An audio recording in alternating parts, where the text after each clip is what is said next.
the past few days, lots of questions were being asked of Rohit Sharma. His teammates call him Mr. Talent, but somehow he never lived up to the potential everyone said he had, especially on the big stage when it mattered most. Well, today, in the quarterfinals against Bangladesh, Mr. Talent came good, and how? Helping India crush Bangladesh. Take a look. It's been runs galore for India in the cup that matters. Shikhar Dhawan at the top, Virat Kohli at number 3, Suresh Raina with his flourish in the lower order. If there was anything missing, it was the class of Rohit Sharma. But the Mumbaiker turned his tournament around with his maiden World Cup ton against Bangladesh in the quarters. Before this innings in Melbourne, Rohit was having a dismal outing in the World Cup. He had 2 half centuries to his name against minnows UAE and Ireland, but against the top rivals, he fell short. Rohit's 137 against Bangladesh, though, not only set up India's win, but also made India's formidable batting lineup more rounded. Rohit's innings now stands 4th in the list of highest scores in World Cup knockout stages. Only Adam Gilchrist's 149 in the 2007 final, Ricky Ponting's stun in 2003 final, and Viv Richards' 138 in 1979 final betters Rohit's record. The stage was set for him to explode, and he chose his moment well, becoming only the second Indian to score a ton in World Cup knockouts.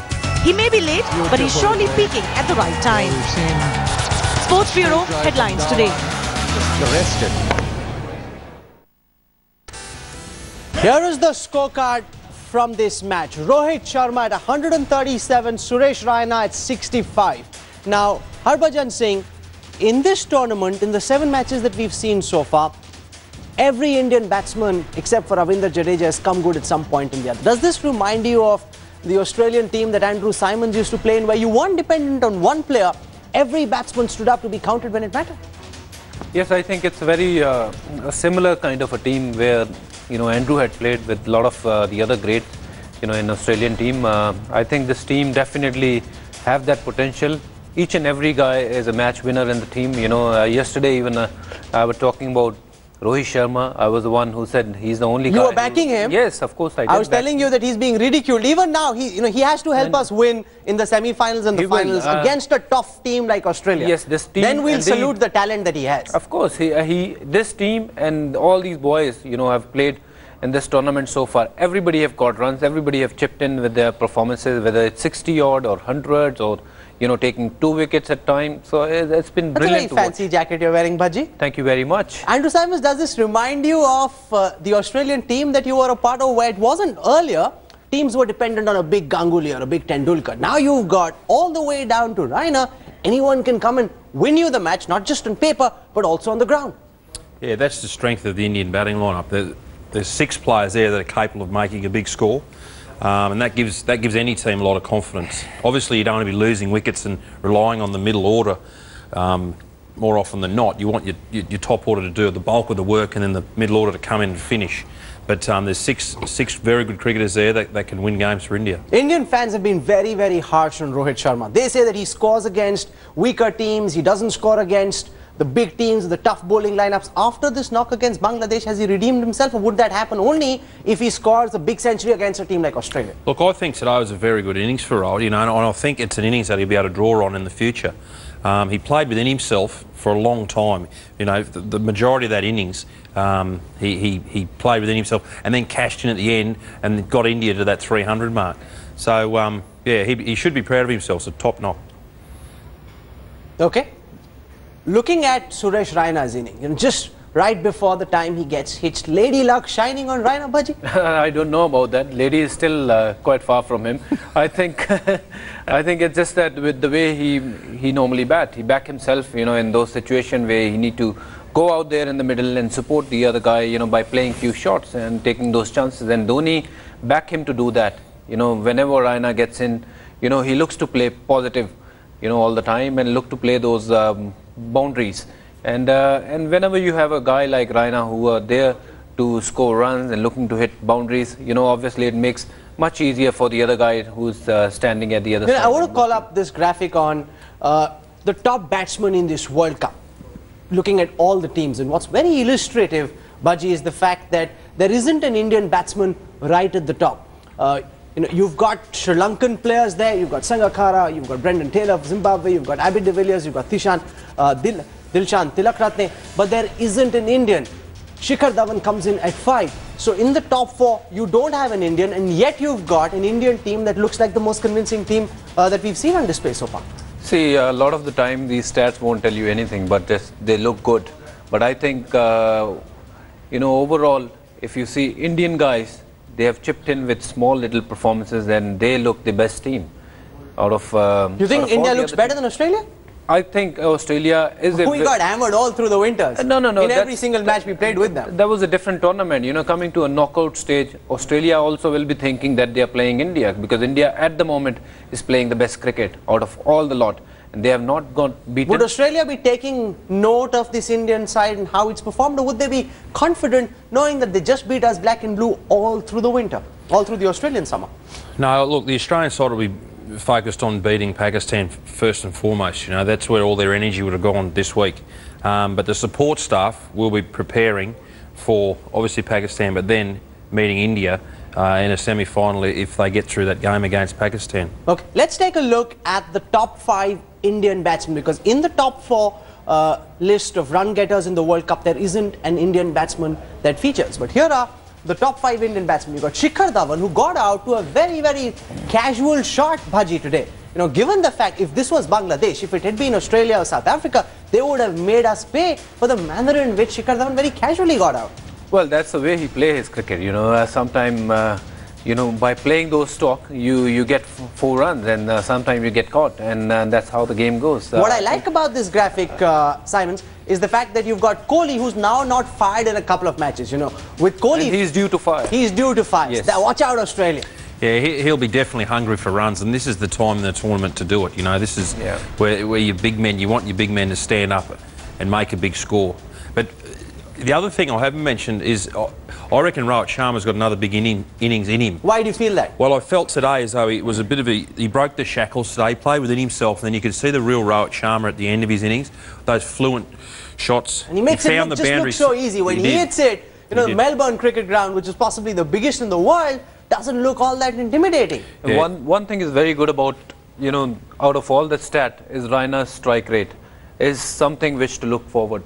I mean, this is something what he likes doing, scoring it, run a ball, or more than that. He's been phenomenal. I think he's the key. No, but here's the key from my perspective. Look at Dhawan, highest at 137. You've got Kohli at 107, Sharma at 137, Raina at 110, Dhoni at 85. All the top batsmen have been in the runs. And that's the good thing for India. That's a brilliant sign. Everybody is there with the runs behind them. They have scored whenever the team requires. So everybody, for me, to look, Dhawan, Kohli, everyone looks in good nick. So I hope out of those 6 guys, even 3 guys click, we are right there on the top. Okay, I want to go across live to Melbourne. Saurav Ganguly is joining us on this broadcast. Dada, you enjoyed India's performance. There's been a lot of talk, and you've been a big backer of Rohit Sharma. And people have been saying, he's got talent, we don't see it. There were jokes on social media saying it's like black money, the hunt for black money. It's there, but you don't see it. With his big knock against Bangladesh in this quarterfinal, has he redeemed himself to some extent? Or would that happen only if he hammers 100 against Australia in the semis? I think you still expect him to score a big 100 against the big teams come the semi-final. If India plays Australia, I think that will be a big test for him. But see, he can get runs only against the team he plays. For today, it was Bangladesh, and I thought it was a wonderful innings. He played superbly because India were in a bit of a stutter in the middle overs, and he didn't give it away. He, along with Suresh Raina, did a splendid job to take India to 300. Okay, what's your sense? Harbhajan Singh was saying on the basis of the 7 matches that he's seen, India now look like the best team in the tournament, possibly better than Australia. Would you share that? Or given the fact that we got hammered all through the Australian summer, that would be a bit much to say?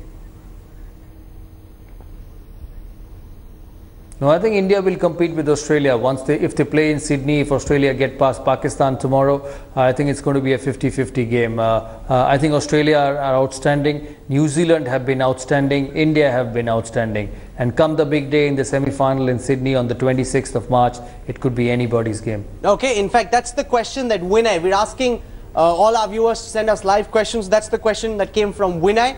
He was asking, what's the chance? 50-50 says Saurav Ganguly. Harbhajan Singh, what do you say? I would also say 50-50. Nah, come on, you can't say what your captain said. No, seriously, because Australian, they are probably the good team to beat in this competition, and India is playing really well. I would also say 50-50. Andrew Simons, what about you? Yeah, for me, I think it could be the matchup of the whole tournament. Potentially, So how much of a chance does India have? 10%, 20%, 30%, no, I think 40%? it's only a two-horse race. Two very good teams. It'll come down to who handles the pressure and who can get the better of who on the day. And whoever wins this game, I think they're going to end up winning the cup. Yes. Dada, does this Indian team remind you of the Australian team of 2007 that just looks solid right from the top all the way down? Different players helping that team win on different days. Does it give you an Australia-like feel, sir? Let's not compare. I think that Australian team dominated Test cricket and one-day cricket. It's not just one-day cricket. They were a good side in Test matches also. Everywhere they went, they won Test matches. Whether it's South Africa, India, England, they just dominated sides in all formats of the game. So I don't think it will be fair to compare both the sides. But I think this one-day team, in terms of one-day cricket, has played as good as Australia has played in World Cups in the last couple of World Cups. Given the fact that we got hammered by Australia so badly in the Test matches and then in the one-days also, would that impact India psychologically? Because cricket is a lot in the mind. When you're taking on Pakistan, when you're taking on a Bangladesh, you're not afraid. Will India be afraid in the mind because of the fact that they weren't able to beat Australia even once the entire season? No, I think for India that's past, because India have been in terrific form in this World Cup. It's about the recent. It's not about what was 2 months ago, and that was in Test cricket as well. So which is not India's strength at the moment, especially overseas. But one-day cricket is India's strength, and I think they will back themselves if they play Australia in Sydney. And I say if, because Australia will still have to beat Pakistan. And I think the way India has played in that condition in Sydney, where we saw the spinners taking wickets for South Africa yesterday, India will really back themselves. Sydney, Andrew, did look like a subcontinental track with Imran Tahir bowling the way that he went, Dumini doing the damage that he did. It almost seemed more like a Mumbai or a Kolkata, the Eden Gardens, rather than Sydney. That works for India. Oh, look, I'm going to have to disagree with you. I thought the wicket actually had quite a bit of bounce and pace for a Sydney wicket. Dumini didn't spin the ball at all. Tahir spun it a little bit. You know, the odd ball spun, but he's a wrist spinner. But that wicket was a very good cricket wicket. The ball carried through nicely for the quicks, and it came onto the bat. And if you spun the ball hard, you did get a little reward, but I wouldn't say it was a turning track. Okay, let's take a look at the Indian bowlers. We've discussed the batsmen. Let's now look at the bowlers, because like is the case with the Indian batting unit, all the bowlers have fired. Whether it's an Umesh Yadav or Mohammad Shami, they've all got top-notch figures and they've all delivered for Captain Dhoni. And as Dhoni keeps saying, Dada, he's as good as his bowlers. The bowlers can make him either look very bad or very good as a captain. And in this tournament, all the bowlers, even a Rohit Sharma who came in as a replacement for Ishant Sharma, have all made their captain look very good. Baji? I think everyone, you know, from Shami to Yadav to Sharma, I think they bowled really well. They have set their own field, and I think they bowled with a lot of intent. They were very positive from the first day itself. When they bowled against Pakistan, I think the same thing they carried forward in all these games. You know, they looked a tight unit. You know, when they're bowling in partnership and taking those early wickets and making it easy for the spinners to come and bowl. Andrew, is Ravindra Jadeja the weak link in this bowling lineup? He has the worst figures of the lot, the highest economy rate. He hasn't even taken as many wickets as the others have, and he hasn't scored runs. Or are we being too unfair to Sir Jadeja? No, he's a good little bowler. But what's happened is, because India have bowled so well the new ball, taken wickets, the middle order haven't been able to get at your Jadejas and really attack Ashwin in the middle overs. It's been too hard. They've been under pressure. They couldn't afford to take those risks. Yeah. But the other thing that stands out in that statistic there is the economy rates of all those bowlers. That's all under and below. It's below par.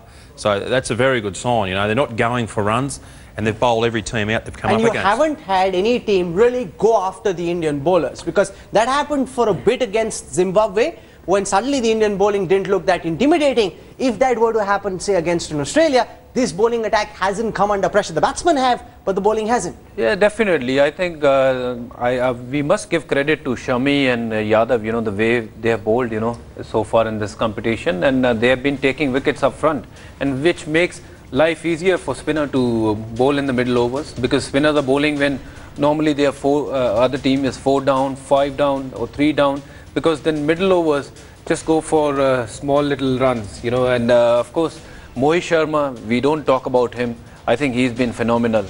We now focus on Mahendra Singh Dhoni's track record as a World Cup one-day captain, and take a look at these phenomenal figures, because he's at 100 today when it comes to one-day internationals. He's at 100 not out, Alan Border at 107, Ricky Ponting at 165.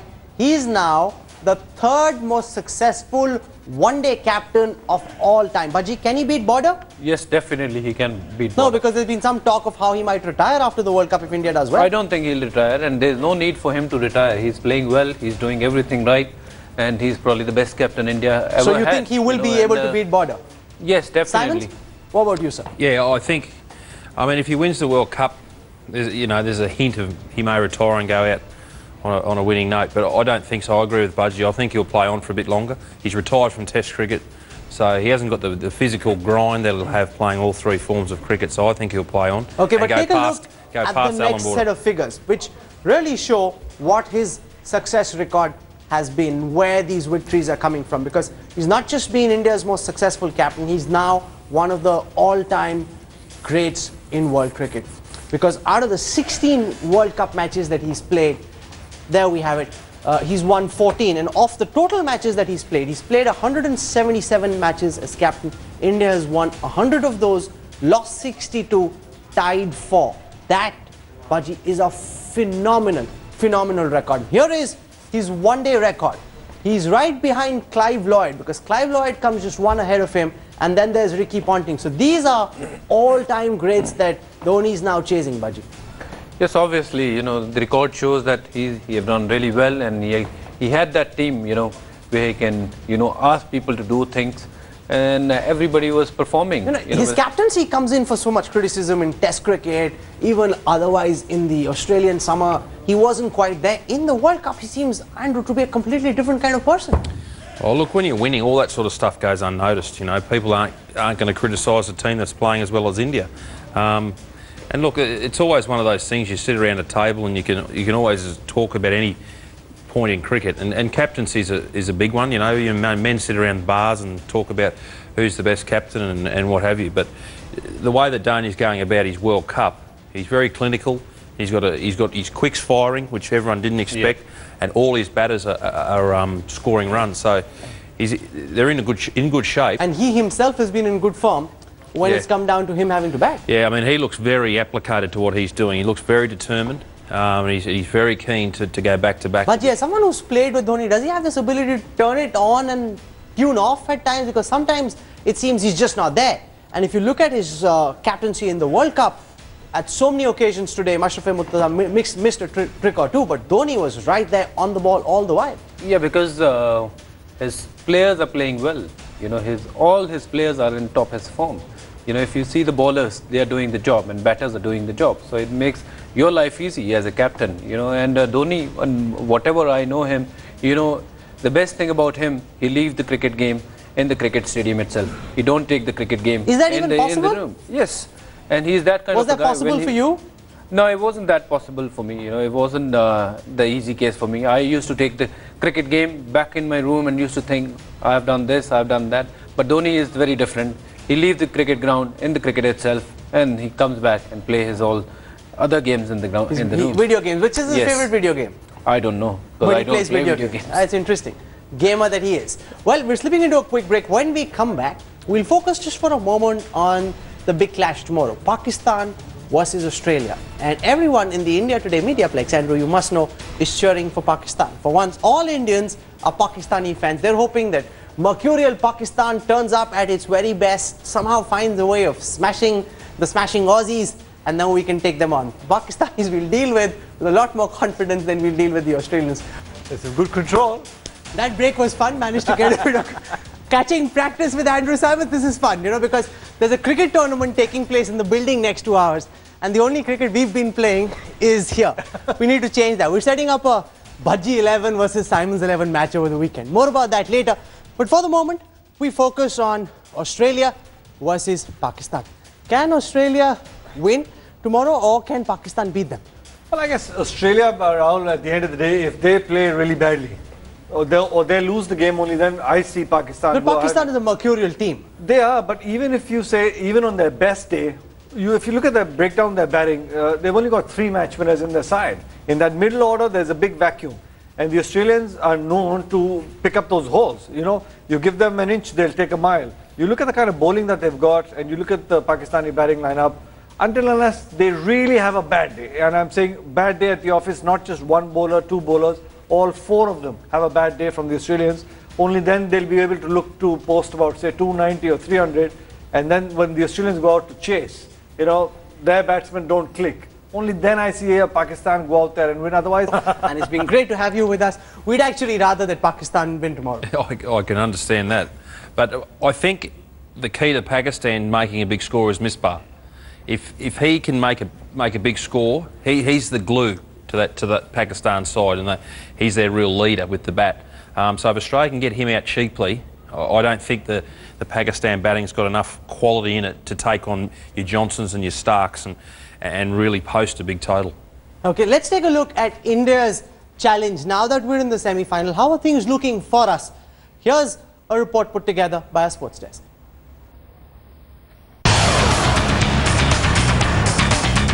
Another dominant display, and India have stormed into the semi-finals of the Cup that matters. This time it was their Asian rivals Bangladesh who were at the receiving end of the Indian juggernaut. And now fans are already smacking their lips with the possibility of an India-Pakistan semi-final. The 109-run victory against Murtada's men means India will now take on either Pakistan or Australia in the semis. Any of the 2 matchups will provide plenty of action to savour. But Indian fans would hope Pakistan can knock out the co-hosts, making the semis a relatively easier match for them. Which team has more X factor, would you say, Australia or Pakistan?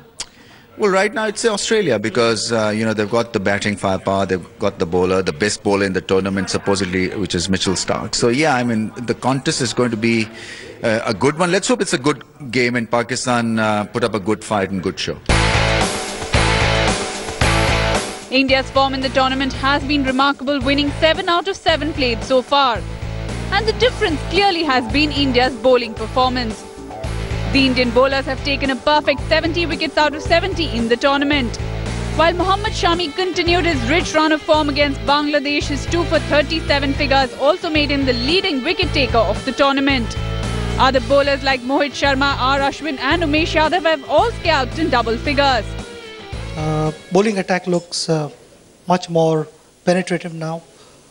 They've bowled with a lot of aggression, a lot of purpose, and whatever I've seen so far, I'm absolutely impressed with their performance.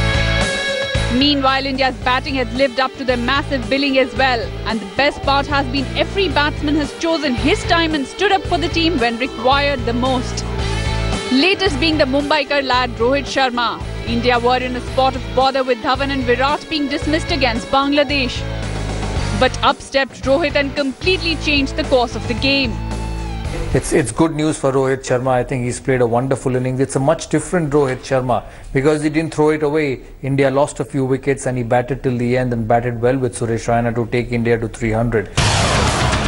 Shikhar Dhawan has been India's leading run scorer with 367 runs, including 2 centuries. Virat Kohli too has scored 300 plus runs in the 7 games played thus far. Raina, Rohit and Dhoni have all chipped in with important performances throughout the Cup that matters. India are in 7th heaven right now, but the job is only half done, with 2 of the most important matches a team can play up next. Sports Bureau headlines today. Amongst the first responses after this match got over was from Narendra Modi. It almost seemed as if his office was ready with the tweet, the last wicket fell and boom, his was amongst the first responses. Joining us now is my colleague Smita Sharma. She covers the Ministry of External Affairs for us.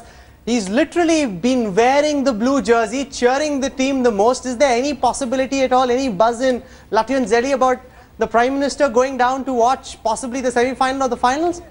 Well, Rahul, this cheering in fact began if you remember, even before the men in blue headed out for the World Cup, because he met the team personally, and he also tweeted out his best wishes to the men in blue. As far as, of course, his possibility of going to Sydney at the moment is concerned, for possibly watching a semi-final or the big final, officially, unofficially, no buzz so far, but knowing Mr. Modi and his style of politics and diplomacy, Rahul, he's known for springing those surprises. Remember, cricket, after all, was the excuse with which he really called up a lot of, these SAARC country heads. Before the World Cup started, he spoke to Sheikh Hasina of Bangladesh and even Nawaz Sharif, and that cricket call actually transformed into the foreign secretary visiting Islamabad, picking up that dialogue thread under, of course, the garb of the SAARC Yatra. But clearly, Rahul, remember, this is the South Asia that we are talking about, where cricket, crazy nations take to cricket as diplomatic tools. And 2011 Mohali, India-Pakistan semi-final was really, in a way, the final of the series, where the then Pakistani Prime Minister Yusuf Raza Gilani had come all the way to watch that match with Dr. Manmohan Singh. So will Mr. Narendra Modi maybe try and go out to Australia, where, of course, Mr. Tony Abbott is a good friend of his? Is something we'll have to wait and watch. So far, nothing official on that, Rahul. Well, I must tell our viewers that I was at the MCG when Tony Abbott was walking our Prime Minister around the stadium, and he told him that this is where the World Cup finals must take place. And at that time, I was just like 2 feet away. I heard the Australian Prime Minister say that you must come, Narendra, to watch this. He said, yes, I will, yes, I will. So that possibility, at least whether it was just for courtesy, but wouldn't it be fun if Narendra Modi goes down, or would it just make the team more tense than they would be otherwise? I don't think so. It doesn't matter to them? No, not at all. I think whatever's happening when you're outside that field of play, Rahul, maybe, you can think about it as a player. But as soon as you enter the field of play, once you step foot Quite within a few of the room, boys, I'm told, are big Modi fans. Oh, absolutely, I'm sure. He's a very popular leader. He's done well. At the end of the day, when you talk about being tense when these political leaders come and watch the game, it doesn't.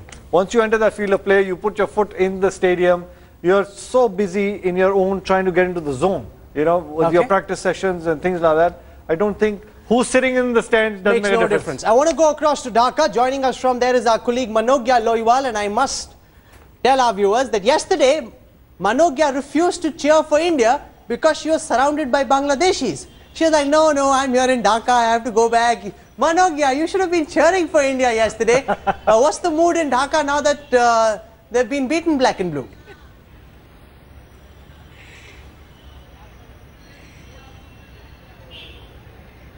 Well, Rahul, I'm the lone person smiling today, and I would be the only person smiling out throughout the night today, because I'll be the only person celebrating the victory of India and Bangladesh. But we have with us a very somber mood in the people here, and of course very, very gloomy streets here in Dhaka. I have with me the Member of Parliament, Madam Sabina. Ma'am, give us an idea on what is the present situation, and of course the mood is very somber here and not something to celebrate in Bangladesh at least.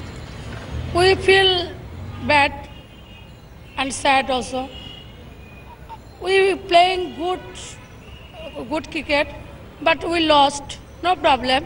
Next time Bangladesh won, because today is yours, tomorrow is ours. No problem. Well, that's the spirit of the game. But when it comes to India and Bangladesh, we have very good bilateral ties. But as far as the cricket match is concerned, it's never less than a battlefield. Yeah, we are Bangladeshi. We are very disciplined nation. So it's game and war is similar thing. So our players, our Tigers, they lose the British players. So our Tigers thought that Indian players are same neighbors and friends. So they are not that careful, and they played. They thought we were very confident. They lose the British player. So Indian player is our neighbors and our friend. And it was a very game and seriously. But we thought such empire did something. Well, we have a lot of people who want to talk about the umpiring in the game, and you have complaints about the umpiring today. No, nothing else like that. I think that India batted well, bowled well, and they have won the match. And wish good luck, India, because Bangladesh will play again like this. And I think that in future Bangladesh will gain. But the last question, we won't give it back. That's what India said, and Bangladesh has given us one more step ahead towards semi-final. Today Bangladesh is lost game, but we are very proud because we are playing quarter-final. So hope in future we are won World Cup. Our all players is very good performing. So we are appreciate our player. That comes from a fan of Shakib Al Hasan and of course the land of Shakib Al Hasan and of course Murtaza and everyone here who have been celebrating till yesterday and a very somber mood but today. Bangladesh can actually go back with their head held high because they weren't pushovers. Earlier, a match against Bangladesh was a no contest. Even till about the 25th over of the Indian batting, they were making us sweat seriously. Well, without a doubt. And there was that brief period that had that partnership not brewed between Shikhar Dhawan as well as Suresh Raina. One more wicket at that moment in time. I think that gentleman there briefly put it with that one umpiring decision. Had it gone Bangladesh's side, things could have looked very, very different. But at the end of the day, you're absolutely right. And that no ball. I mean, while we like the fact that we won, that was a dodgy decision. It was a strange decision, wasn't it? It was a very early call, and with the benefit of the DRS system, I don't understand how that actually happened. So that gentleman there has probably got a very good case to argue. Oh, absolutely. Someone joked that's the height of BCCI influence. No, that's just a joke, of course. But the reality is the umpiring decisions did, of course, go against Bangladesh. But they can take heart from the fact that their team played well and they really looked like they deserved to be there. Much more than England, regardless of what our other guest Nasser Hussain might say. Time for our social cast segment because this match is being played as much on the 22 yards at Melbourne as it is between the fans on live on Facebook and on Twitter. Let's take a look at the Facebook mentions for the India-Bangladesh match. 49% of all the Facebook mentions were in India, 31% were in Bangladesh. This match was also tracked closely in the United States, in Pakistan and in Australia. But no surprises when it comes to where the maximum number of mentions came from and who the world was rooting for, because 93% of all the Facebook mentions were for India, only 7% for Bangladesh. So unlike the match with South Africa and the match with Pakistan, which is a much closer contest here, India hammering Bangladesh, not just in Melbourne, but also on Facebook. Let's look at some of the prominent posts that have been put out on Facebook. Here is Prime Minister Narendra Modi saying, excellent game, excellent performance, congratulations yet again Team India. There's also Colonel Rajyavardhan Singh Rathore, silver Athens medalist at the Olympics, now I&B Minister. He says, congratulations India, playing well, keep winning. Others in government too put out congratulatory posts for the Indian team. Here is Shivraj Singh Chauhan, Chief Minister Maharashtra, Chief Minister Madhya Pradesh, saying, brilliant display of team effort by India. Congratulations on the quarter-final win. Great captaincy by Dhoni, who now has 100 victories. Then there is General VK Singh. Congratulations Team India, another victory, another step closer to bringing back the cup. Keep up the good work, Dhoni. Then there is the Master Blaster, the legend himself, Sachin Tendulkar. 2 posts from him. Terrific all-round performance, Team India. Keep it going. Congratulations Rohit Sharma on a well-constructed 100 and a great job by the batting unit. There's also Glenn McGrath, Australian legend, saying, well played BCCI on a convincing win over the Bangladesh Tigers. Both quarterfinals are one-sided. As an Aussie, he of course is hoping that the trend will continue tomorrow. Actor Rahul Bose tweets, super knock Rohit Sharma, great temperament, your talents never been in doubt. Here's a post on Facebook by Akshay Kumar who says, Team India bowled their way into the semi-finals. What a catch, what a match. Congratulations on the 7th consecutive victory. Here is stand-up comedian Rohan from the AIB team. He's saying, okay, Australia, please win. Only because my heart can't take facing Pakistan yet again. I'm old now, bas yaar. Okay, here are some of the memes that are doing the round. Fun on the internet. Here is Dhoni saying, hey Bangladesh, the Sri Lankan team is that way, they will guide you to the airport. All in good humor, of course. So here's an opportunity for all of you also to join the social cast on the newsroom, to track the match very carefully, and we'll pick up the best posts from Facebook and put them on our social cast segment.